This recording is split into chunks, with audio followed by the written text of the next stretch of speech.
سورہ توبہ cassette number 12۔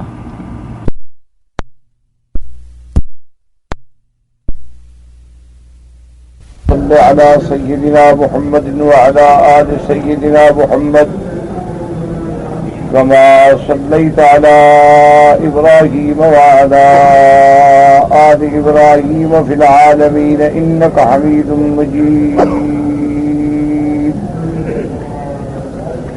لا تقاتلون قوما نكثوا أيمانهم وهموا بإخراج الرسول وهم بدؤوكم أول مرة أتخشونهم فالله أحق أن تخشوه إن كنتم مؤمنين قاتلوهم يعذبهم الله بأيديكم ويخزهم وينصركم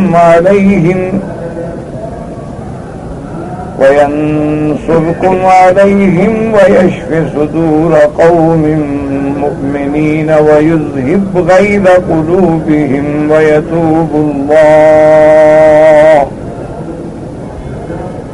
ويتوب الله على من يشاء والله عليم حكيم۔ قال المؤلف والمفسر رحمه الله تعالى أدام النفع بعلومه وعلومكم في الدارين آمين إلى أن قال وهذا أيضا تهييج وتهريد وإغراء على قتال المشركين الناكثين بإيمانهم الذين هموا بإخراج الرسول من مكة كما قال تعالى وإذ يمكر بك الذين كفروا ليثبتوك أو يقتلوك أو يخرجوك ويمكرون ويمكر الله والله خير الماكرين۔ اب مفسر رحمۃ اللہ علیہ ان آیات مبارکہ کی تفسیر بیان فرماتے ہیں کہ ان آیات میں بھی اللہ تبارک و تعالی نے تہییج، تحذیر، اغراء ان تینوں کا معنی ہوتا ہے کسی کام کے لیے ابھارنا، یعنی تیار کرنا، جوش دلانا، کہ اللہ نے ان آیات میں بھی مسلمانوں کو جوش دلایا ہے، ابھارا ہے مشرکین کی قتال پر، کہ مشرکین جو اپنے عہد و پیمان توڑنے والے ہیں، اور پھر یہ وہ مشرکین ہیں، بتا ایک تو مشرک ہوتا ہے جہاں ہو، لیکن یہ تو خاص وہ مشرکین ہیں جنہوں نے حضور صلی اللہ علیہ وسلم سے عہد کر کے توڑ دیا۔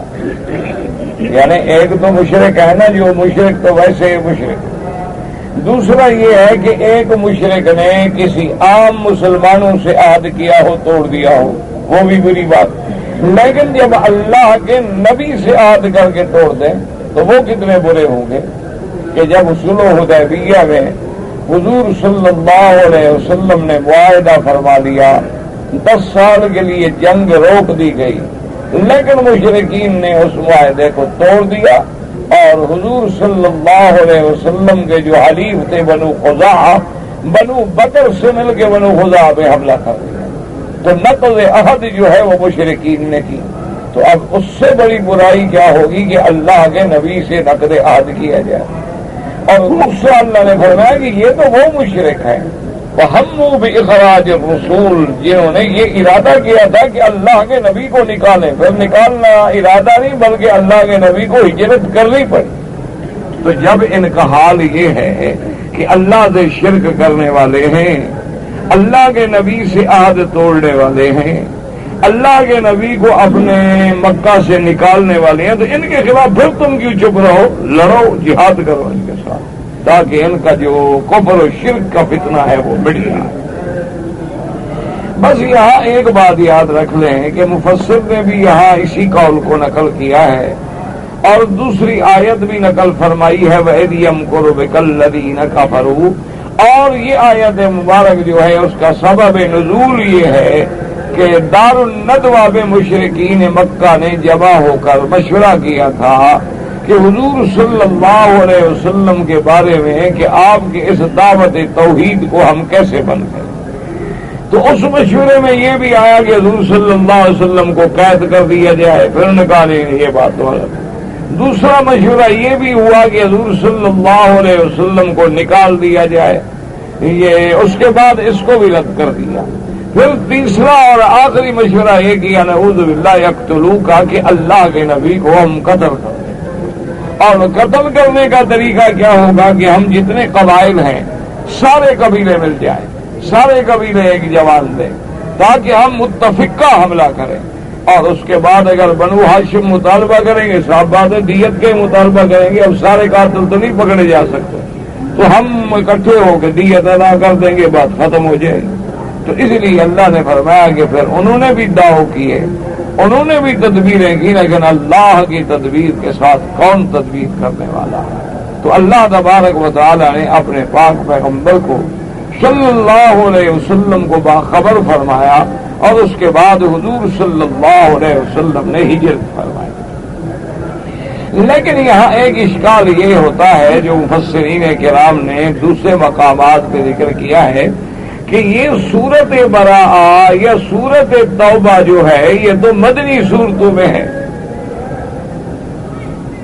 اور یہ ان صورتوں میں ہے کہ تقریباً اواخر ما نزل علی رسول اللہ صلی اللہ علیہ وسلم, یعنی بالکل یہ تقریباً آخری زندگی میں صورت نازل ہوئی ہے, کیونکہ حضور صلی اللہ علیہ وسلم 8 ہجری کو حج فرض ہوا, 9 ہجری میں حضرت ابو بکر صدیق رضی اللہ تعالی عنہ کو امیر بنا کے بھیجا گیا, اور اسی 9 ہجری میں حضرت علی کو بھیجا گیا اعلان برات کے لیے, اور 10 ہجری میں حضور پاک نے حج فرمایا اور اسی ربیع الاول میں وفات ہو گئی.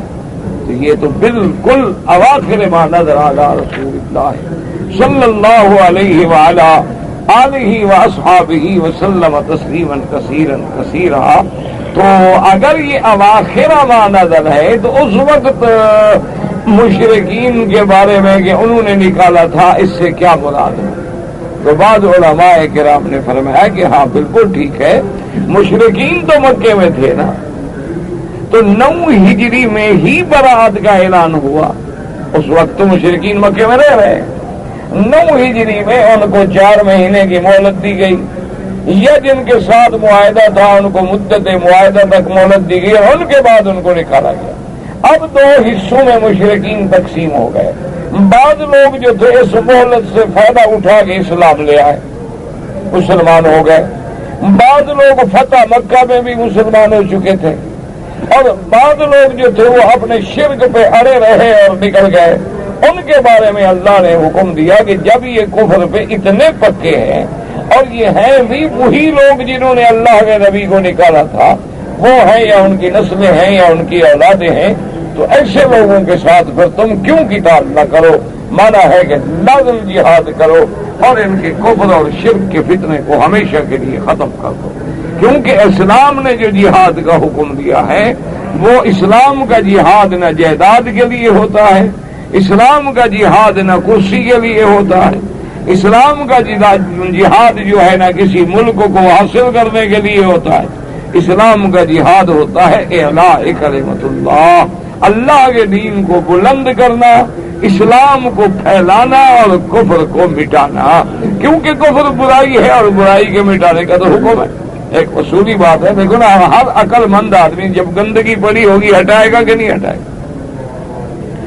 یعنی آپ کوئی بھی دنیا کا آدمی دیکھ لیں کہ ایک گھر ہے, مکان ہے, اس میں گندگی ہے, آپ صفائی کریں گے, روز کریں گے, ہفتہ وار کریں گے. کبھی تو جناب پھر آپ یہ ہے کہ باقاعدہ سارے قالین نکالیں گے, جھاڑیں گے, دھوئیں گے. پھر کبھی اور زیادہ ضرورت ہوگی تو آپ جناب دوائیں لے کے آئیں گے, اینٹی سیپٹک دوائیں ڈالیں گے. پھر بھی بعض داغ نہیں اتریں گے تو آپ اس پر گیس اور اس کے بعد جناب اس کے اوپر تیزاب ڈالیں گے, کیونکہ بھی گندگی تو مٹانی ہے, داغ تو مٹانا ہے. اور کفر شرک سے بڑی گندگی کیا ہے؟ انما المشرکون نجس فلا یقرب المسجد الحرام بعد عامهم ھذا, کہ مشرکین جو ہے وہ تو پلید ہے, تو پھر پلیدی کو تو ختم ہونا چاہیے. ہاں مہلت دی گئی تھی کہ تاکہ شاید ہی اسلام لے آئیں، معاہدے کیے گئے کہ شاید ان کے دلوں میں اسلام داخل ہو جائے، لیکن اتنی رعایات کے باوجود بھی اگر اسلام نہ لے آئیں تو پھر ان کے ساتھ قتال کیا جائے گا۔ اس لیے اللہ پاک نے فرمایا وَقَاتِلُوهُمْ حَتَّى لَا تَكُونُ فِتْنَةٌ وَيَكُونَ الدِّينُ كُلُّهُ لِلَّهِ۔ اللہ نے دوسرے مقام بھی ارشاد فرمایا کہ میرا بدین کافروں سے قتال کریں اس وقت تک جب تک یہ فتنہ کفر ختم نہ ہو جائے اور پوری دنیا پہ دین اسلام جو ہے وہ غالب آ جائے۔ اس لیے انشاءاللہ تبارک و تعالی جیسے کہ احادیث مبارک میں موجود ہے اور جیسے کہ حضور کی پیشین گوئیوں میں موجود ہے کہ ایک وقت آ جائے گا اور اللہ تبارک و تعالیٰ کا یہ وعدہ مبارک بھی سچا ہو جائے گا کہ پورے کائنات میں دین اسلام غالب ہو جائے گا۔ حضور صلی اللہ علیہ وسلم نے فرمایا کہ کوئی گھر نہیں ہوگا مٹی سے بنا ہوا، یا کوئی گھر نہیں ہوگا خیمے کپڑے سے یا بالوں سے بنے ہوئے، مگر اللہ کا دین اس میں داخل ہو کے رہے گا، کیونکہ اللہ کا دین غالب آئے گا۔ اللہ کا وعدہ ہے حضور صلی اللہ علیہ وسلم کے ساتھ کہ لِيُظْهِرَهُ عَلَى الدِّينِ كُلِّهِ وَلَوْ كَرِهَ الْمُشْرِكُونَ۔ اللہ اپنے اس دین کو غالب کریں گے چاہے مشرک کتنا اس کو وہ برا سمجھے، ان کو کتنا ناگوار گزرے، لیکن اسلام غالب آئے۔ اچھا، بعد مفسرین نے یہاں ایک دوسرا قول بھی نقل کیا، انہوں نے ارشاد فرمایا کہ مسلمانوں کے خلاف جب حضور صلی اللہ علیہ وسلم ایک غزوے میں سفر فرما رہے تھے تو یہود مدینہ کا جو بڑا سردار تھا عبداللہ ابن ابی رئیس المنافقین، ظاہر میں اسلام اور اندر میں کفر، تو اس نے اپنے لوگوں کو جمع کیا اور کہنے لگا کیا بات کرتے ہو، آج صحابہ ہمیں آنکھیں دکھاتے ہیں، آج مہاجر ہمیں آنکھیں دکھاتے ہیں، آج حضور کے غلام بلال اور حضور حضرت عمر کے غلام ہمیں آنکھیں دکھاتے ہیں۔ وجہ کیا ہے کہ ان لوگوں نے تم لوگوں نے انہیں مدینے میں پناہ دی ہے، انہیں عزت دی ہے اور ان کو دولت دی، ان کو بنایا، اور آج یہ ہمارے سروں پہ چڑھ گئے۔ لا تنفقوا على من عند رسول اللہ حتى ينفضوا۔ اب مدینے میں جا کر ان لوگوں پہ خرچ کرنا بند کر دو، ان کی کوئی مدد نہ کرو تاکہ یہ متفرق ہو کے بھاگ جائیں گے۔ اور دوسری آیت میں کہا کہ یقولون لئن رجعنا الى المدینة لیخرجن الاعز منها الاذل۔ ان بدبختوں نے یہ بھی کہا تھا کہ اگر ہم مدینے جائیں گے تو پھر ہم طاقتور ہیں، اعز، ہم اعز ہیں اور مسلمان تو اذل ہیں، وہ کمزور ہیں، ضعیف ہیں، ان کے پاس کیا طاقت ہے، ہم ان کو نکال دیں گے۔ اللہ نے فرمایا جاہل ہیں للہ العزت ولرسولہ، اصل قوت و غلبہ اللہ کے لیے ہے، اللہ کے رسول کے لیے ہے، ایمان والوں کے لیے ہے۔ تو بعض علماء نے فرمایا کہ وہ بھی تو ہم بے خراج الرسول، انہوں نے بھی تو یہی ارادہ کیا تھا کہ ہم مدینے سے نکال دیں گے، تو لہذا یہ آیت مدنی ہونے کے مطابق بھی وہاں موافق آتی ہے۔ بہرحال دونوں قول جو ہیں وہ اپنے اپنے مقام پر الحمدللہ متقاربۃ المعنی ہے۔ اب مفسر رحمۃ اللہ علیہ یہی پہلا قول نقل کر رہے ہیں کہ الذین ہموا باخراج الرسول من مکہ، جن لوگوں نے ارادہ کیا تھا حضور پاک صلی اللہ علیہ وسلم کو نکالنے کا مکہ سے، جیسے کہ اللہ نے فرمایا وَإِذْ يَمْكُرُ بِكَ الَّذِينَ كَفَرُوا لِيُثْبِتُوكَ أَوْ يَقْتُلُوكَ أَوْ يُخْرِجُوكَ وَيَمْكُرُونَ وَيَمْكُرُ اللَّهُ وَاللَّهُ خَيْرُ الْمَاكِرِينَ۔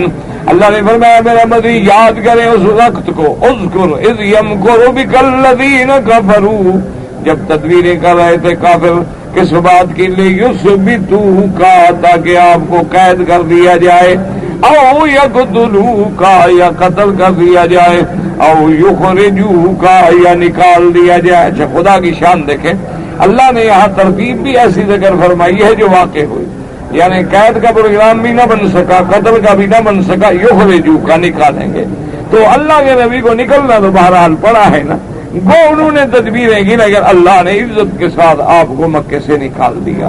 اور یہی وہ کلمات تھے جو ورقہ ابن نوفل نے اول ما نزل الوحی علی رسول اللہ صلی اللہ علیہ وسلم، جب حضور پہ وحی اتری اور ورقہ ابن نوفل نے ساری بات سنی تو اس کے بعد جہاں اس نے اور باتیں کی وہاں یہ بھی کہا کہ محمد مدنی صلی اللہ علیہ وسلم افسوس ہے کہ میں بوڑھا ہو گیا اور میں اس وقت پتہ نہیں زندہ بھی ہوں گا یا نہیں ہوں گا، ایک وقت آئے گا آپ کو یہ قوم مکے سے نکالیں گے۔ اس پہ حضور چوکے فرمایا اب مخرجیہم، اچھا مجھے نکالیں گے؟ عجیب بات ہے، کیوں بھی نکالا تو اس کو جاتا ہے نعوذ باللہ جس کا اخلاق درست نہ ہو، لیکن مجھے کیوں نکالیں گے؟ تو ورقہ نے کہا حضور آپ پریشان نہ ہوں، یہ سنت اللہ ہے، یہ اللہ تبارک و تعالیٰ کی سنت ہے کہ جتنے اللہ کے نبی آئے سب کو ہجرت کرنی پڑی، سب کو گھر چھوڑنا پڑا اور اللہ کے دین کے لیے انہیں بھی نکلنا پڑا، تو آپ کو بھی نکلنا ہوگا۔ تو لہذا اللہ تبارک و تعالیٰ نے ابھی ارشاد فرمایا یمکرون ویمکر اللہ واللہ خیر الماکرین، وہ بھی تدبیریں کرتی ہیں لیکن اللہ کی تدبیر جو ہے سب سے بہتر ہے، اس کا کوئی مقابلہ نہیں کر سکتا۔ وقال تبارک وتعالی یخرجون الرسول وإیاکم ان تؤمنوا باللہ ربکم، لیکن ایک بات یاد رکھ لیں کہ یہ صفت مکر ہے جیسے یا صفت خدا ہے جیسے، یہ اللہ کے لیے قرآن میں آئی ہے لیکن مقابل میں ہمیشہ یاد ہے۔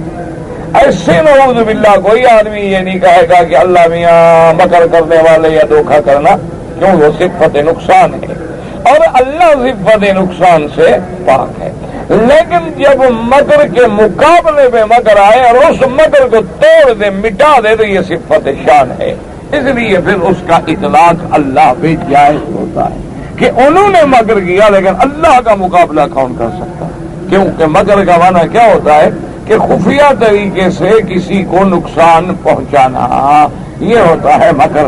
تو مشرکین نے خفیہ طریقے سے حضور کو نقصان پہنچانے کا ارادہ کیا، پروگرام بنایا، لیکن اللہ نے جو خفیہ طریقے سے فیصلہ فرمایا کہ اپنے نبی کو ہجرت کے لیے آرام سے لے گئے، اور اس کے بعد جناب ہجرت کے بعد مدینہ منورہ سے پھر اللہ کے نبی کو ایسی جبار فوج کے ساتھ بھیجا کہ آگے مکہ فتح ہو گیا۔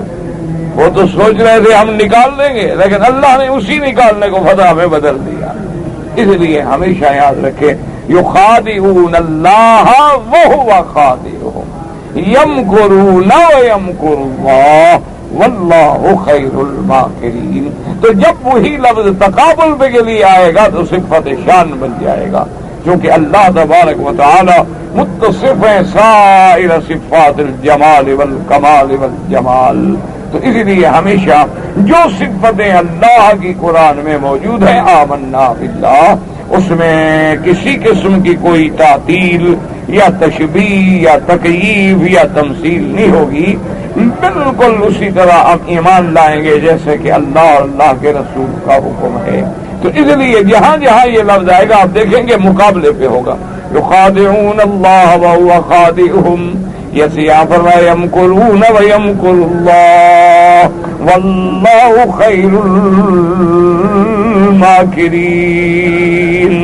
یہ پھر اللہ معاف فرمائے کہ بعض متعصب لوگ ہوتے ہیں یا وہ نعوذ باللہ یعنی بربنا کیسے کہتے دیکھو جی ان کا عقیدہ یہ ہے، یہ تو اللہ کو مکر کو جائز سمجھتے ہیں، اللہ پر خدا کو جائز، جو صفتیں قرآن میں ہیں نحن نؤمن بجمیع اسمائہ وصفاتہ ما اثبتہ فی کتابہ او علی لسان رسولہ صلی اللہ علیہ وسلم من غیر تعطیل ولا تکییف ولا تشبیہ واللہ تعالی۔ تو اس لیے ہمیشہ ان صفات کا خیال رکھا کریں۔ اور اس کے بعد فرماتے یخرجون الرسول وإیاکم ان تؤمنوا باللہ ربکم، اور یہ مشرکین کیوں نکالتے ہیں اللہ اللہ کے رسول کو؟ اس لیے کہ وہ اللہ کا نام لیتا ہے، اللہ کی توحید کا نام لیتا ہے۔ نہ حضور پاک کو جو مکے سے نکال کے سوچ رہے ہیں کیا حضور پاک نے کیا نقصان پہنچایا تھا؟ حضور نے دعوت توحید نہیں مانتے ہو دفاع ہو جائے، لیکن پھر سازشیں کیوں کر رہے ہو حضور کے خلاف؟ اس لیے حضرت اللہ پاک نے قرآن پاک میں ایک مقام پہ فرمایا، اور یہی وہ آیت ہے جب حضرت صدیق نے پڑھی، اَتَقْتُلُونَ رَجُلًا أَن يَقُولَ رَبِّيَ اللَّهُ، کہ تم اس بندے کو قتل کرنا چاہتے ہو، جرم یہی ہے کہ وہ کہتا ہے کہ اللہ کو مانو، اللہ تبارک و تعالیٰ کی دعوت توحید دیتا ہے۔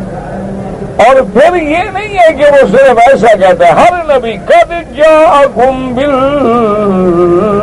بالبینات، پھر اللہ کے نبی جو دعوت لے کے آئے ہیں وہ صرف یہ نہیں کہتے کہ ڈنڈے کے زور سے ہماری بات مان لو، نہیں، دلائل ہیں، معجزات ہیں، آیات ہیں، نشانیاں ہیں۔ اللہ کے پیغمبر جتنے آئے اللہ نے ان کو دلائل دیے، آیات دیے، معجزات دیے، نشانیاں دی جو ان کی صداقت پہ گواہی دیں۔ اللہ کے نبی زبردستی تو نہیں بنواتے کہ آگے کسی سے کہیں کہ زبردستی ہماری بات مان لو، نہیں، اللہ کے نبی تو آیات اور نشانیوں کے ساتھ آتے ہیں۔ اس لیے فرمایا یخرجون الرسول وإیاکم، یہ نکالنا چاہتے تھے رسول کو اور تمہیں بھی، کیوں؟ ان تؤمنوا باللہ ربکم وقال تعالی وإن كادوا ليستفزونك من الأرض ليخرجوك منها، اللہ نے فرمایا یہ چاہتے تھے کہ آپ کو ہلا دیں اور نکال دیں زمین سے، یعنی آپ کو باہر کر دیں۔ اور اس کے بعد فرمایا وَهُمْ بَدَؤُوكُمْ أَوَّلَ مَرَّةٍ قِيلَ الْمُرَادُ بِذَلِكَ يَوْمَ بَدْرٍ حِينَ خَرَجُوا لِنَصْرِ عِيرِهِمْ فَلَمَّا نَجَتْ وَعَلِمُوا بِذَلِكَ اسْتَمَرُّوا عَلَى وُجُوهِهِمْ طَلَبًا لِلْقِتَالِ بَغْيًا وَتَكَبُّرًا كَمَا تَقَدَّمَ بَسْطَ ذَلِكَ۔ اللہ نے فرمایا میرے مدنی صلی اللہ علیہ وسلم، میرے محبوب، وَهُمْ بَدَؤُوكُمْ أَوَّلَ مَرَّةٍ، اور ابتدا کرنے والے جو ہیں وہ یہ مشرک ہیں۔ اس لیے قاعدہ ہوتا ہے عربوں میں محاورہ ہے کہ البادی ازلم، جو آدمی جھگڑے میں ابتدا کرے، فتنے میں ابتدا کرے تو سب سے بڑا ظالم تو وہ ہے کہ بھی ایک بات ٹھیک ہے چل رہی ہے لیکن اس نے آگے ابتدا کی۔ تو جو آدمی شرارت کی ابتدا کرتا ہے یا فتنے کی ابتدا کرتا ہے اور سب سے بڑا ظالم وہ ہوتا ہے۔ اللہ نے فرمایا یہی لوگ تو ہیں جنہوں نے ابتدا کی۔ کیسی ابتدا کی کہ حضرت صلی اللہ علیہ وسلم جب قافلے کے لیے تشریف لے چلے مدینہ منورہ سے اور یہ نکلے اپنے قافلے کی مدد کے لیے، اچھا ان کو اطلاع مل گئی، ابو سفیان نے پیغام بھیج دیا باقاعدہ کہ بھی قافلہ ہمارا خیریت کے ساتھ چلا گیا ہے، دور ہو گیا ہے، اب مسلمان اس کو حملہ آور نہیں ہو سکتے، لہٰذا تم فوجی لے کے واپس آ جائے۔ اور انہوں نے کہا نہیں جی اب ہم کیسے نکلے اور واپس کیوں جائیں، ہم تو بدر جائیں گے، وہاں بیٹھیں گے، وہاں ڈیرے لگائیں گے، وہاں ہماری جو طوائف مغنیات ہیں گانے گائیں گی، ناچ ہوں گے، محفلیں ہوں گی، اور دنیا کے قبائل کو پتہ لگے گا کہ قریش کی کتنی طاقت ہے، ہم دھاک بٹھا دیں گے، ہم تو اس لیے جا رہے تھے۔ انہوں نے ابتدا کیا اور واپس آ جاتا بات ختم ہو گئی، کوئی جھگڑا بھی نہ ہوتا، کوئی قتال بھی نہ ہوتی۔ لیکن ہم بدؤکم اول مرۃ، اور انہوں نے سب سے پہلے ابتدا کی۔ وہ کیسے ابتدا کی کہ جب وہ نکلے تھے اپنے قافلے کی مدد کے لیے، فلما نجت، قافلہ نکل گیا، وعلموا، جان گئے کہ قافلہ نکل گیا، لیکن وہ اپنی اسی راستے میں چلتے رہے، کیوں؟ طلبا للقتال بغیا وتکبرا، اعتبار سرکشی اور تکبر کے کہ نہیں جی ہم تو لڑیں گے۔ وقیل المراد نقض نقضهم العهد وقتالهم مع الفائهم بني بکر لقضاء احلاف رسول الله صلی اللہ علیہ وسلم حتى صار إليهم رسول الله صلی اللہ علیہ وسلم عام الفتح وكان ما كان وللہ الحمد والمنہ۔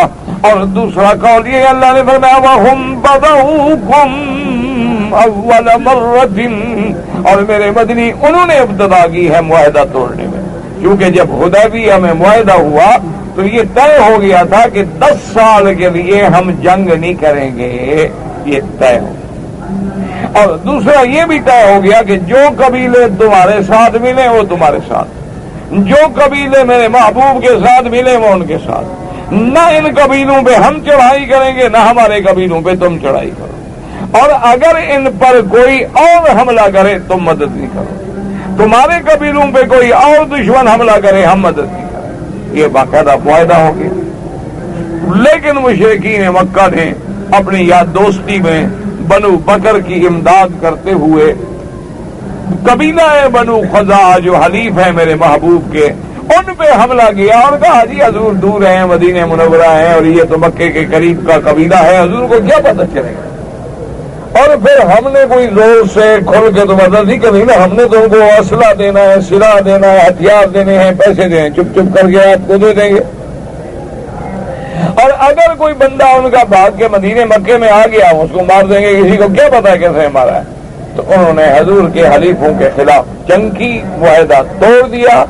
حضور باغ کے حلیف جو تھے بنو خزا، انہوں نے حضور کو مدینے میں خبر دی۔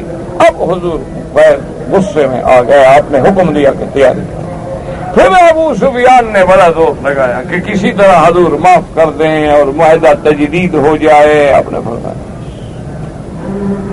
مومن کی یہ صفت ہی نہیں ہے کہ کسی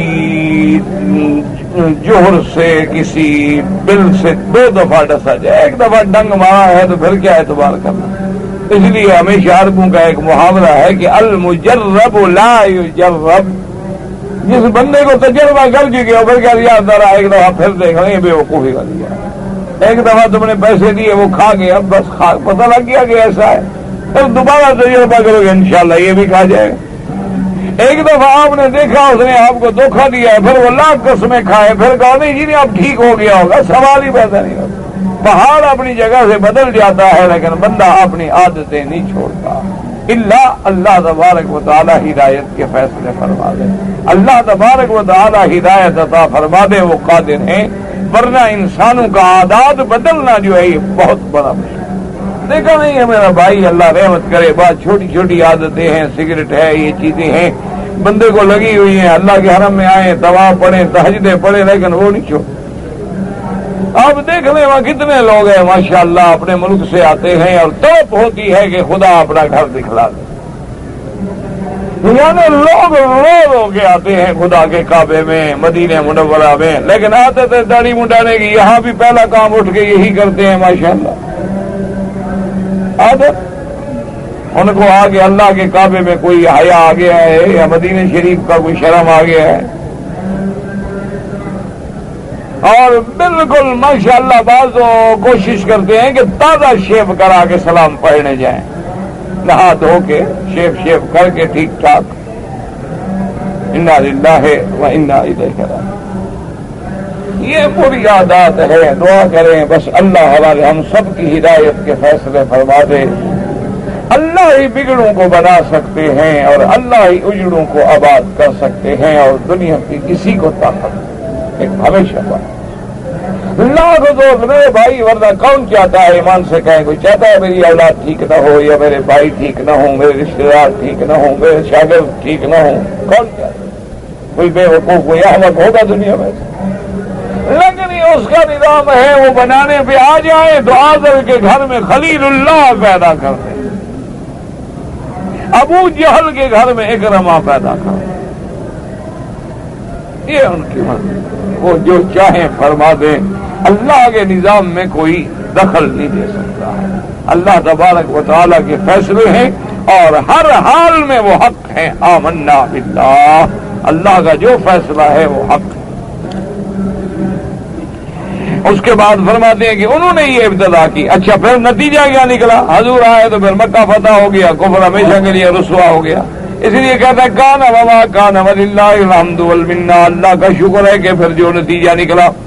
وقولہ تبارک و تعالی، اللہ نے فرمایا آپ دیکھیں اتخشونہم فاللہ احق ان تخشوہ ان کنتم مؤمنین۔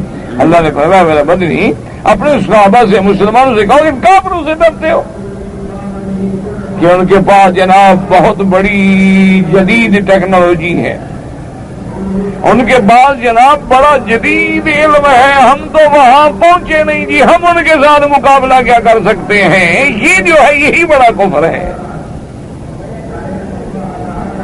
یہی بڑا کفر ہے۔ اسی اسلام کا اور کفر کا یہی تو فرق ہے۔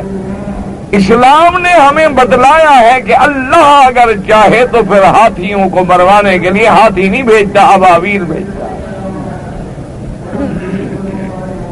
اللہ نے ہاتھیوں کو جب ہلاک کیا ہے تو اس کے مقابلے پہ اللہ چاہتے تھے ایک بڑا جانور بنا کے بھیجتے تھے، ہاتھی اس کو دیکھ کے ڈر کے مارے بھاگ جاتا، لیکن مقابلے میں کیا ہے؟ پرندے۔ تو اللہ یہ دکھلاتے ہیں کہ اصل قدرت میری ہے، میں چاہوں تو ممالے سے شہباز مرا ڈالوں، میں چاہوں تو ابابیلوں سے ہاتھی مرا ڈالوں، اور میں چاہوں تو 313 سے 1000 کا لشکر کو بٹا ڈالوں، اور میں چاہوں تو جب 30,000 کا لشکر ہو تو میں شکست دے دوں۔ یہ اللہ کے فیصلے ہیں۔ اس لیے کفر سے ڈرنا جو ہے یہ ایمان کی نشانی ہی نہیں ہے۔ مومن کا کیا تعلق ہے کہ کافر سے ڈرے، وہ لاکھ ترقی کر دیں، بلکہ تم تو یہ سمجھو کہ یہ کفر جتنی ترقی کر رہا ہے نا، سب کچھ الحمدللہ تمہارے لیے کر رہا ہے کہ کل تمہیں تکلیف نہ ہو۔ ان کے انشاءاللہ ان کے کفر کے جو ہتھیار ہیں کفر پر ہی انشاءاللہ استعمال ہوں گے، آپ فکر نہ کریں۔ آپ دیکھ لیں نا جی، یہودی یعنی ایک مسلمان نے قربانی دی، 10 لاکھ یہودی گھر چھوڑ کے بھاگ گیا ہے، تو کدھر گئی طاقت؟ جو سب سے جدید ہتھیار رکھنے والا ہے، ایک مسلمان نے بس بم باندھا اور اللہ کے راستے پہ گر گیا، 10 لاکھ یہودی بھاگ گئے۔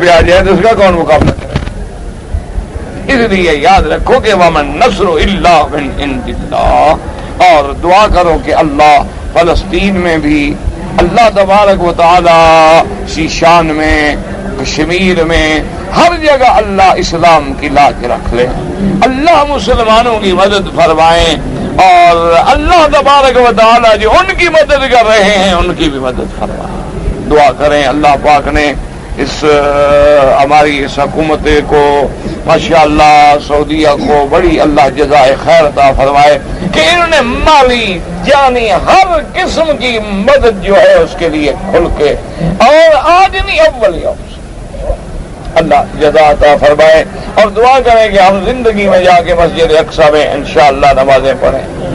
اللہ تبارک و تعالیٰ نے جیسے اپنے گھر میں طواف نصیب کیا ہے تو حضور کے معراج کا مقام ہے، اللہ وہاں بھی جا کے نماز پڑھنے کی توفیق دے، اور پھر وہیں سے آدمی احرام باندھ کے عمرے پہ آئے مکہ مکرمہ میں۔ وما ذلک علی اللہ بعزیز، اللہ کے آگے کچھ مشکل ہے، اور انشاءاللہ وقت قریب ہے، آئے گا اور ضرور آئے گا۔ اس لیے فرماتی ہے کہ تخشونہم فاللہ حق ان تخشوه ان کنتم مؤمنین، یقول تعالی لا تخشوہم واخشونی فانا آل ان یخشى اللباد من سطوتی وعقوبتی فبید الامر وما شئت کان وما لم اشاء لم یکن۔ اللہ نے فرمایا خبردار کافروں سے نہ ڈرو، مجھ سے ڈرو، کیوں؟ میں اس بات کا حق والا ہوں کہ مجھ سے ڈرا جائے کہ میرے ہاتھ میں ساری کائنات ہے، اور میرے ہاتھ میں ساری قوت ہے، غلبہ ہے، قدرت ہے، اور ان کو سزا دینے کی طاقت ہے، اور تمام امر اور حکم میرے ہاتھ میں ہے۔ وما شئت کان، میں جو چاہتا ہوں وہ ہوتا ہے، وما لم اشاء لم یکن، اور جو میں نہ چاہوں نہیں ہوتا۔ ثم قال تعالى عزيمة على المؤمنين وبيانا لحكمته فيما شرع من الجهاد مع قدرتی على إهلاك الأعداء بأمر من عنده، اور اس کے بعد اللہ فرماتی ہیں کہ ہم نے جو جہاد حکم دیا کہ جہاد کرو، ہم نے جو مومن کو حکم دیا مشرکین سے قتال کرنے کا، اس میں حکمت کیا ہے؟ ورنہ میں چاہوں تو میں تو اپنے کن فیکون سے تمام کافروں کو ختم کر دوں۔ انما امرہ اذا اراد شیئا ان یقول له کن فیکون، فسبحان الذی بیدہ ملکوت کل شیء۔ اللہ پاک جب کسی چیز کا ارادہ فرما دے، کہیں ہو بس ہو جا، اللہ نے فرمایا میں چاہوں تو میں تو کون سے ان کو مٹا ڈالوں، لیکن میں نے جہاد کیوں کیا؟ اس میں میری حکمتیں ہیں تاکہ میرے بندوں کا امتحان ہو جائے کہ کون کھرا ہے کون کھوٹا ہے، میرے بندوں کے مراتب بلند ہو جائیں، کون شہید ہوتا ہے کون غازی بنتا ہے، میرے بندوں کے فیصلے ہو جائیں، کون میرے دین کو بڑھانے کے لیے جان مال قربان کرتا ہے کون پیچھے ہٹتا ہے۔ یہ تو دنیا دار الامتحان ہے، اس لیے ہم نے جہاد رکھا ہے تاکہ امتحان بھی ہو جائے اور جہاد والوں کے درجے بھی بلند ہو جائے، ورنہ اللہ تبارک و تعالیٰ تو اپنے امر سے چاہے ساری دنیا کا کفر مٹا دے۔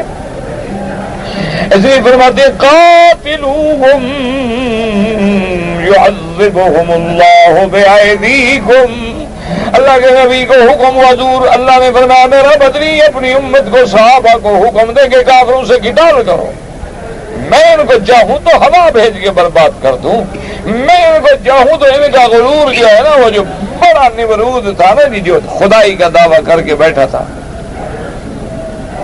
اور بڑا خناس،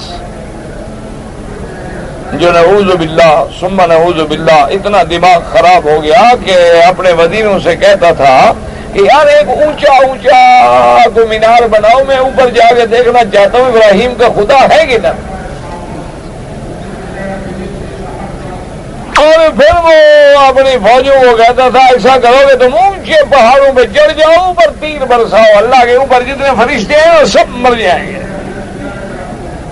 دماغ جب خراب ہوا نا پھر ایسے ہو، پتہ ہے اللہ نے اس کے لیے کتنی فوجیں بھیجی، فرشتے اتارے ہزاروں کی تعداد میں، لشکر بھیجے، مقابلہ ہوا۔ اللہ میاں نے ایک مچھر کو حکم دیا، مچھر، اور میں ذرا حضرت کے یہاں ناک سے نکل جاؤ اور سیدھا دماغ پر بیٹھ جاؤ۔ مچھر تو جانتے ہو نا، جس کو تم یوں رگڑ دو ایک چٹکی میں 20 مچھر مار ڈالو، ایک تم دوائی لے لو اور فرش کرو تو جناب سارے کمرے کے مچھر مر جائیں۔ وہ ایک مچھر جو ہے نا جی ایسے جو آیا نا سیدھا سیدھا دماغ پہ۔ اب اللہ نے اس کو حکم دے دیا کہ بس دب کر کے بیٹھے گا، تھوڑی تھوڑی دیر کے بعد ذرا یہاں ذرا ڈنگ مار دیا کرو دماغ پہ۔ اب جناب سر میں درد شروع ہو گیا، حکیم بلاؤ، ڈاکٹر بلاؤ، ڈاکٹر کیا کریں، وہ بلا اندر بیٹھی ہوئی ہے، کون سی گولی سے مرے، وہ دوائی تو میدے میں جائے گی نا، وہ تو اوپر بیٹھا ہوا ہے۔ آخر انہوں نے کہا کہ جی تجربہ کرو، یہاں مارو زور سے، جب زور سے مارے نا تو وہ مچھر چپ کر جائے، چپ کر جائے تو اس کو ذرا ریسٹ ملے۔ تو اس نے کہا بس اب علاج ہی ہے، سب نوکر بلاؤ، جوتے لے کے آئے، نمبر وار شروع کریں۔ اللہ میاں نے کہا جو خدائی کے دعوے کرتے ہیں نا، تکبر کرتے ہیں، اس طرح پھر میں نوکروں سے ذلیل کرواتا ہوں۔ اور جناب ہر اس نوکر پہ وہ بڑا خوش ہوتا تھا جو زور زور سے جوتا لگائے، پھر اسپیشل جوتے بنائے گئے، یہ جوتے ٹوٹ گئے، کتنے آخر استعمال ہوں۔ تو یہ اللہ پاک جب نمرود مرواتے ہیں تو مچھروں سے مرواتے، مچھروں۔ اور اللہ تبارک و تعالیٰ جب ہاتھی مرواتے ہیں تو ابابیلوں سے مرواتے ہیں۔ یہ نہ سوچا کرو جی او جی بڑی طاقت، کوئی بڑی طاقت نہیں، اصل طاقت اللہ کی ہے، اب دعا کرو اللہ راضی ہو جائے۔ جس دن ہم نے اللہ کو راضی کر لیا پھر کوئی طاقت کیا ہے؟ جس کے ساتھ رب ہے اس کے ساتھ سب ہے، اس کو کون پھر نقصان پہنچا سکتا ہے؟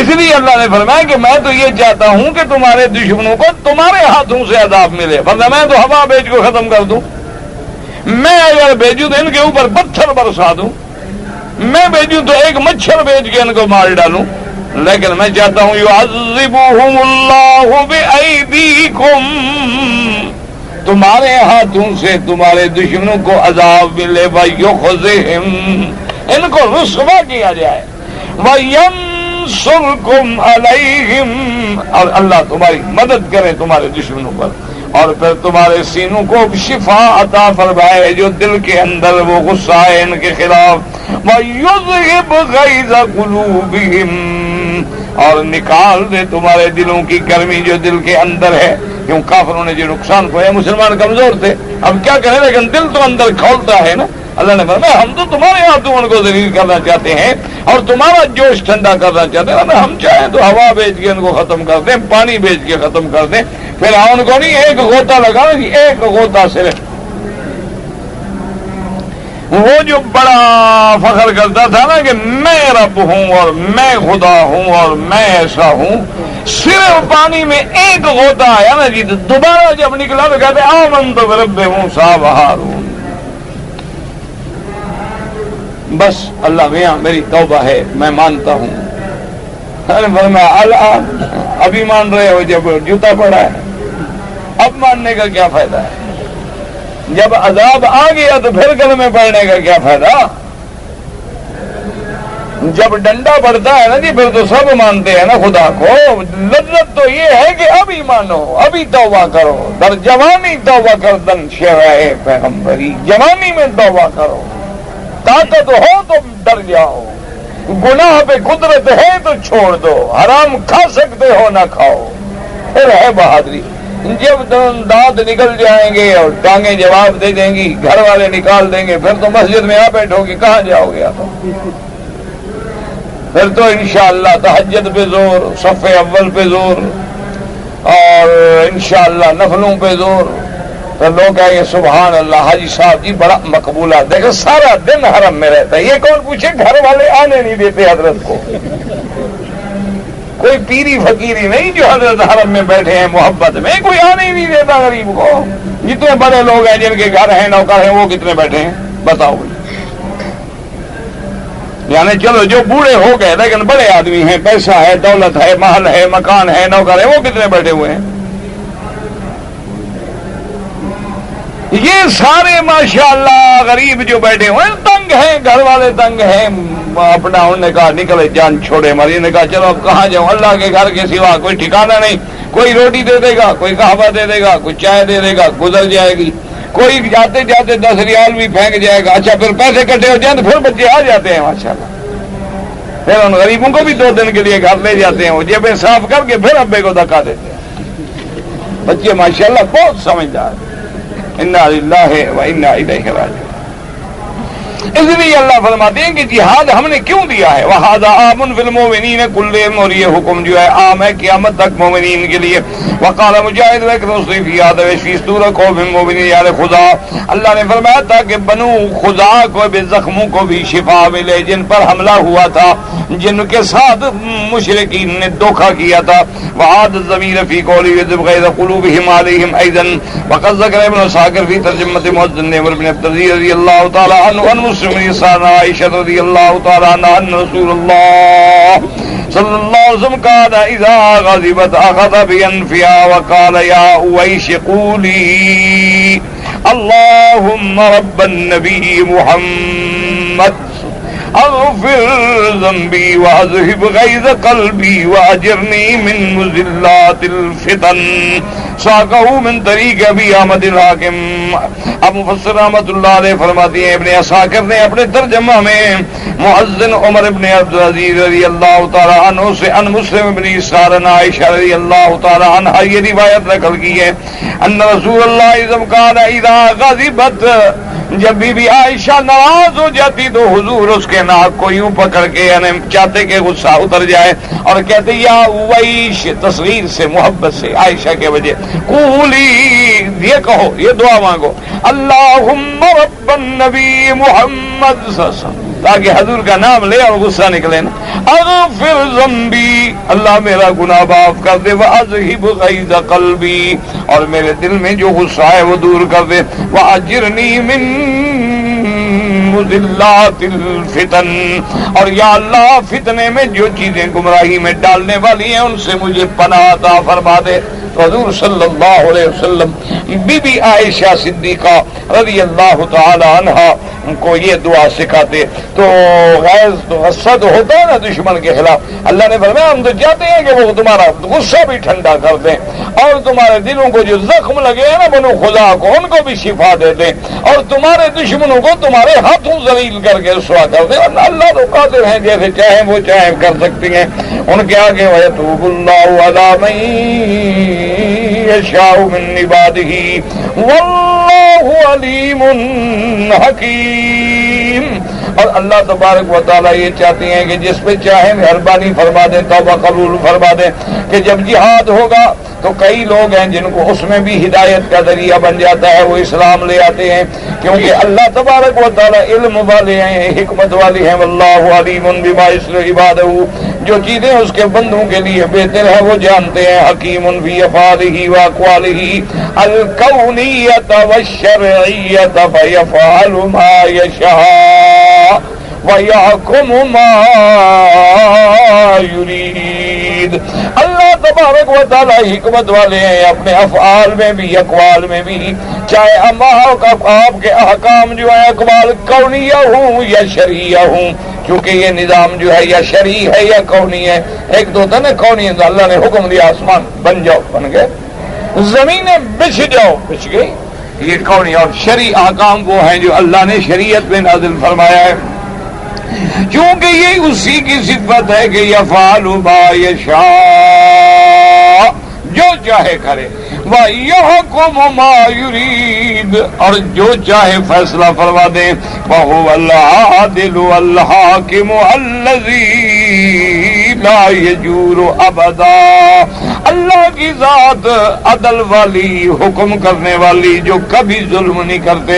وَلَا يُضِيعُ مِثْقَالَ ذَرَّةٍ مِّنْ خَيْرٍ وَشَرٍّ, اور نہ کسی کا ذرے کے برابر نیکی یا برائی ضائع کرتے ہیں, ہر چیز کا بدلہ دیں گے. بل یجازی علیہ فی الدنیا والآخرہ, اللہ تبارک و تعالیٰ دنیا میں بھی آخرت میں بھی اس کو بدلہ دیتے ہیں. جیسے فرمایا فمن یعمل مثقال ذرة خیرا یرہ ومن یعمل مثقال ذرة شرا یرہ. ذرے کے برابر اگر کوئی شخص نیکی کرتا ہے اس کا بھی بدلہ ملے گا, اور ذرے کے برابر برائی ہے تو اس کا بھی بدلہ ملے گا. لیکن دعا کریں اللہ ہمیں بغیر حساب کے معاف فرما دے. اللہ تبارک و تعالی ہم حساب دینے کے قابل نہیں ہیں, اور اگر سوال جواب ہو گیا تو پھر بچنا مشکل ہے. اس لیے دعا یہ کیا کریں. اور یہ بھی جیسے کہ ایک بزرگ نے دعا مانگی, اس نے بڑی عجیب, اس نے کہا کہ یا اللہ سوا تو تیرے کروڑوں بندے ہیں لیکن میرا تیرے سوا خدا کوئی نہیں, تو میں کہاں جاؤں. اور دوسرا میرے پروردگار عالم, اگر ساری کائنات کے بندوں کو آپ بخش دیں تو آپ کے کیا خزانے میں کمی ہے. اس لیے دعا یہ کیا کریں کہ اللہ ہمیں بغیر حساب کے معافی عطا فرمائے.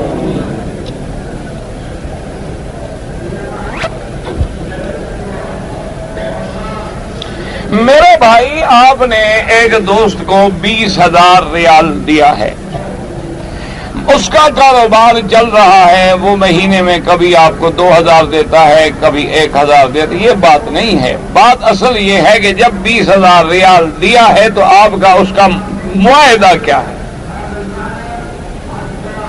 آپ کا اس کا معاہدہ یہ ہے کہ پیسے میرے ہوں گے, کام تیرا ہوگا, محنت کرو گے, اور میں نے تو پیسہ دیا, میں تو محنت نہیں کروں گا, لہذا جو بھی نفع آئے تو آدھا تیرا آدھا میرا ہوگا. اب چاہے 1,000 آئے, 2 آئے, 10 آئے, لیکن نقصان آئے وہ بھی برداشت کریں گے. اصل دیکھنا ہوگا معاہدہ. اور اگر یہ آدمی فکس کر لے کہ میں تو اتنا لوں گا, اب اس کو بڑھا گھٹا دیتا ہے, کبھی زیادہ دے دیا کبھی, تو کس کو, اللہ میاں کو دھوکہ دے رہے ہو. اصل بات ہے اس معاہدے کی جو اس کے اور تمہارے درمیان میں. ایک آدمی کا پیسہ ہے, ایک کا کام ہے, بالکل ٹھیک ہے, جائز ہے, حلال ہے, نفع نقصان میں برابر شریک. یا وہ مثلاً کہتا ہے بھائی تمہارا 2 حصے, تمہارا تیسرا حصہ, لیکن نفع نقصان دونوں میں شریک. آج اس کا کاروبار اچھا چل رہا ہے, لیکن کل اگر کاروبار ڈوب جائے تو پھر تم کو مجھے تو 20,000 بھی واپس کرو. اصل میں آپ کا معاہدہ دیکھنا ہوگا. جی کے بعض مولوی صاحبان جو ہیں علماء سلف کو اور ائمہ اربعہ کو نعوذ باللہ, اور ان کو کافر کہتے ہیں, گالیاں دیتے ہیں, اللہ تبارک و تعالیٰ سے دعا کرو اللہ ایسے لوگوں کو جو ائمہ اربعہ کو یا علماء حقہ کو یا امام ابو حنیفہ رحمت اللہ علیہ اور ان کے اتباع کو برا کہیں گالیاں دیں، اللہ سے دعا کریں اللہ ہدایت۔ ہم تو صرف دعا کرتے ہیں کہ اللہ ہدایت عطا فرمائے اور اللہ تبارک و تعالی انہیں اس بڑے عظیم گناہ سے بچا لے، کیونکہ اللہ کے اولیاء کو، اور یہ تو اس دور کے لوگ ہیں جو خیر القرون قرنی ثم الذین یلونہم ثم الذین یلونہم، تو ان کے ساتھ جو دشمنی ہے اصل میں وہ انسان کی اپنی ہلاکت کا ذریعہ بن جاتی ہے۔ اللہ سے دعا کریں اللہ سب کو ہدایت دے اور اللہ پاک فتنوں سے بچائے۔ آپ سب ائمہ کا احترام کریں، ادب کریں اور کسی کے بارے میں زبان سے کبھی کوئی برا لفظ نہ نکالیں، اور نہ ہی اس بلد اللہ الامین میں کسی شر اور فتنے کا ذریعہ بنے۔ یہ امن کا مقام ہے، دعا کریں اس کے امن اور استقرار کو۔ یہ دیکھو نا جی کتنا دنیا کے لیے حیرت کی بات ہوتی ہے کہ امام حرم ماشاءاللہ کھڑے ہیں اور 20 لاکھ 5 لاکھ 10 لاکھ پیچھے بندہ کھڑا ہے، حنفی ہے، شافعی ہے، مالکی ہے، امری، سب ایک امام کے پیچھے کھڑے ہیں اور ایک نماز پڑھ رہے ہیں اور ایک قبلے کی طرف متوجہ ہے۔ یہ اتحاد دعا کرو اللہ قیامت تک قائم رکھے، اللہ تبارک و تعالی اس عظمت کو قائم رکھے۔ جو لوگ اس کے توڑنے میں ہیں اللہ معاف کرے، یا تو جاہل ہیں اللہ ہدایت، اگر پھر کوئی فتنہ ہے تو اللہ اس فتنے سے بچائے۔ بہرحال ہم تو بھائی ہر کسی کو دعا کرتے ہیں، ہدایت کرتے ہیں، نصیحت کرتے ہیں۔ مجھے کہتے ہیں جی آپ کو گالیاں دے دو، کوئی بات نہیں، جزاکم اللہ خیر۔ کہ اگر رات کو احترام ہو گیا ہے اور اگر میں غسل کروں تو نماز جاتی ہے، تو یہ مانا تھوڑا ہے کہ پھر بغیر غسل کے ہی پڑھ لو، یہ اچھی بات ہے؟ یہ تو الٹا مسئلہ ہے۔ اگر آدمی کو صبح ڈیوٹی پہ جانا ہے اور کپڑے پہنے تو ڈیوٹی پہ دیر ہوتی ہے، تو ایسے چلے جاؤ، کیا خیال کہ کپڑے پہننے میں دیر لگ جائے گی، صاحب ناراض ہو جائے گا، تو ایسے چلے جاؤ کہ جناب دیر ہو رہی تھی تو میں ایسے حاضر ہو گیا۔ اللہ کے بندے جب تم غسل نہیں کرو گے، نماز کا کیا مطلب؟ غسل کرو، اگر نماز کا وقت چلا گیا قضا کرو۔ حضور علیہ السلام کی زیارت اگر خواب میں ہو جائے تو جہنم حرام ہو جائے گا، یہ تو کوئی دلیل نہیں۔ ابو جہل کو تو زندگی میں ایک دفعہ نہیں 1,00,000 دفعہ زیارت ہوئی، وہ جہنم میں گیا نہیں گیا؟ ہمیں تو خواب میں ہو جائے، اس کو تو زندگی میں ہوتی رہی، ساتھ رہا، تو وہ جنت میں چلا جائے گا۔ اصل جنت میں جانے کا مدار ایمان پہ ہے، عقیدہ توحید پہ ہے، اور اس کے عقیدہ بھی توحید ہے، مومن ہے، اور پھر حضور کی زیارت ہے، سبحان اللہ، درجے کی بلندی ہے۔ لیکن یہ مانا تو نہیں نا کہ زیارت ہونے سے آدمی پر جہنم حرام ہو جائے۔ کتنے کافروں نے حضور پاک کو دیکھا، یہودیوں نے حضور پاک کو دیکھا، نصرانیوں نے حضور پاک کو دیکھا، مشرکین مکہ نے حضور پاک کو دیکھا ہے۔ عبداللہ ابن ابی کا تو جنازہ بھی میری سرکار نے پڑھایا ہے، وہ پھر بھی جہنم میں گیا۔ افغانستان کے لیے دعا مانگیں، بالکل اللہ پاک نصرت فرمائے۔ باقی جو لڑائیاں ہیں یا ایسے جو بہت گہرائی اور گہرائی والے مسائل ہوتے ہیں، ان کے لیے علماء سے یا دارالافتاء سے رجوع کیا کریں۔ مزدلفہ میں اپنی بیوی کے ساتھ سو رہا تھا اور وہاں میں نے اپنی بیوی سے ہم بستری کر دی، ماشاءاللہ۔ انہوں نے کہا خیمے لگے ہوئے ہیں، جگہ اتفاق سے مل گئی ہے۔ یہاں تو حاجی ہوتے ہیں نا ایک کمرے میں 5-10 بیچارے، کہاں جائیں گے؟ انا للہ و انا الیہ۔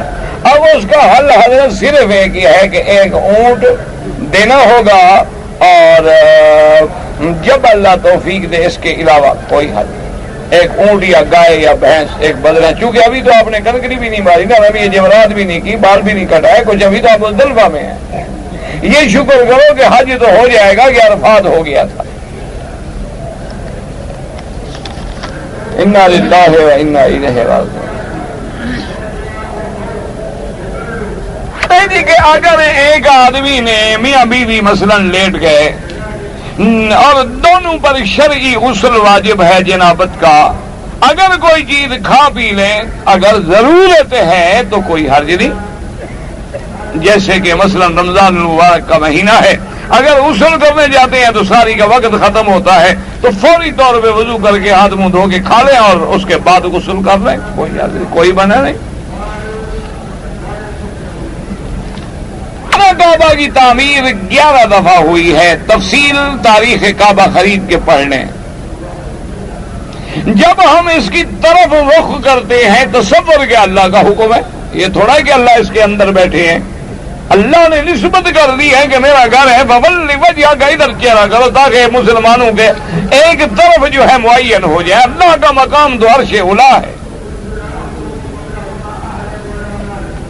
اب ڈرائیور حضرات جو ہیں وہ گاڑی میں سے پٹرول یا ڈیزل نکال کے بیچ دیتے ہیں اور کھانے وانے کے بالکل خالص حرام ہے، خالص حرام۔ الٹی سے اگر پانی لے لیں ہاتھ ڈال کے کوئی حرج نہیں، لیکن پہلے یہ دیکھو ہاتھ پاک ہے، یہ تو نہیں کہ ہاتھ گندگی میں مار کے پھر بالٹی میں ڈال دو۔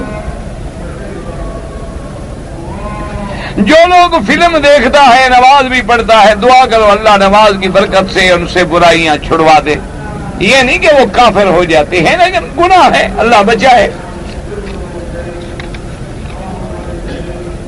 سلوار گٹوں سے نیچے ہوتا ہے منع ہے، مٹی میں نہ ملے لیکن گٹوں سے نیچے ہونا جو ہے وہ منع ہے اور وعید ہے، اور اتنی سخت وعید ہے کہ جہنم کی سزا سنائی گئی۔ میرے لڑکے کا نام عفان ہے، عثمان ابن عفان، ٹھیک ہے کوئی بات نہیں۔ افنان ہے، زواتا افنان، وہ بھی ٹھیک ہے کوئی حرج نہیں۔ جو حنفی حضرات ہیں وہ اپنے آپ کو کہتے ہیں کہ ہم تقلید کرتے ہیں، اور جو عالم ہے وہ تقلید نہیں کہ عالم کا معنی کیا ہے، یعنی یوں سمجھیں کہ ابھی میں طالب بھی نہیں بنا، عالم تو عالم رہ گیا۔ یا آدمی کا مقام ہوتا ہے علم اتنا کہ مجتہد کے درجے پہ پہنچ جائے، اگر اس مقام پہ نہیں پہنچا تو لازماً پوچھنا پڑے گا، فاسألوا اہل الذکر ان کنتم لا تعلمون۔ یہ معنی نہیں ہوتا کہ ہر آدمی 2 لفظ پڑھ لے تو کہے میں عالم ہوں۔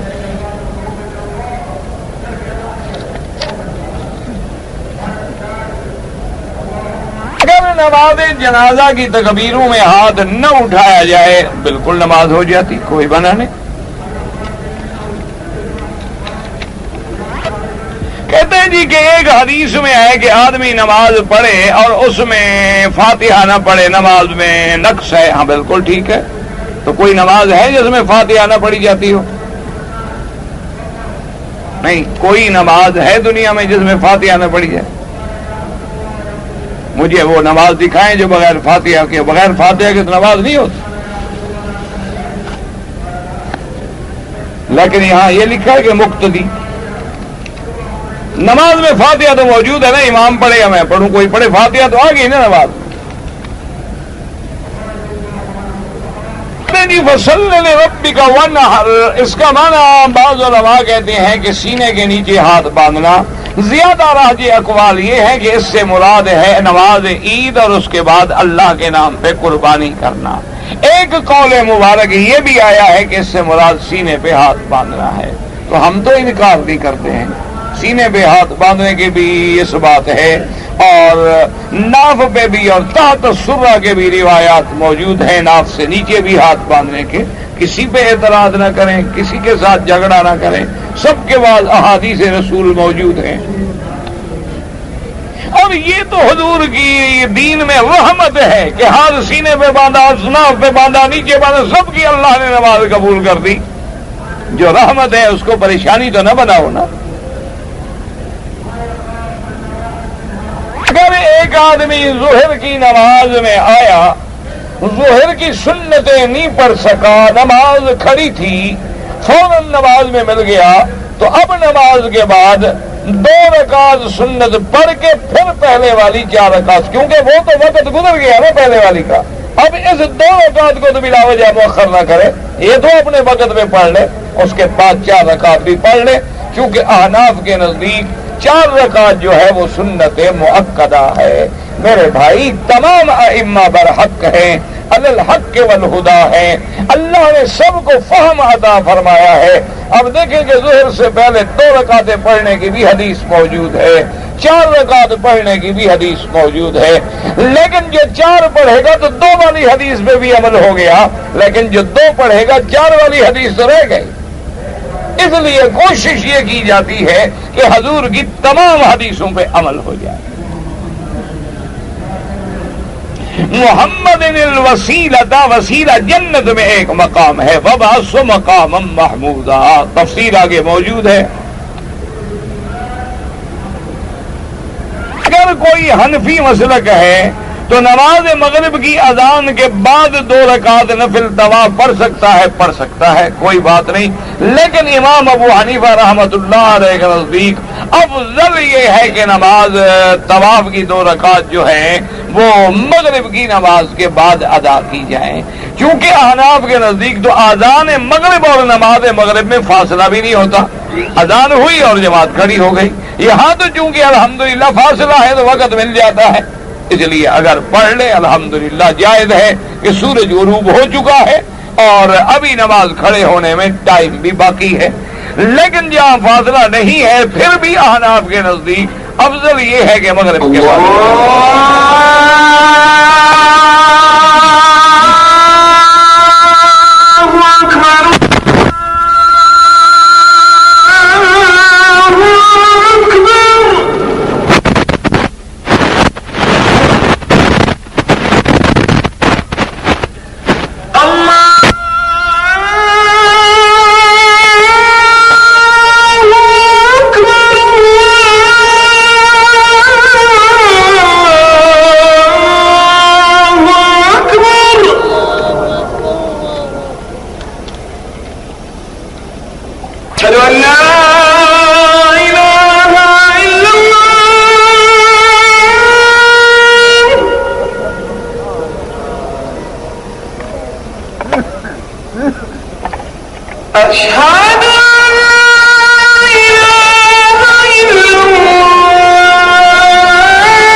اشهد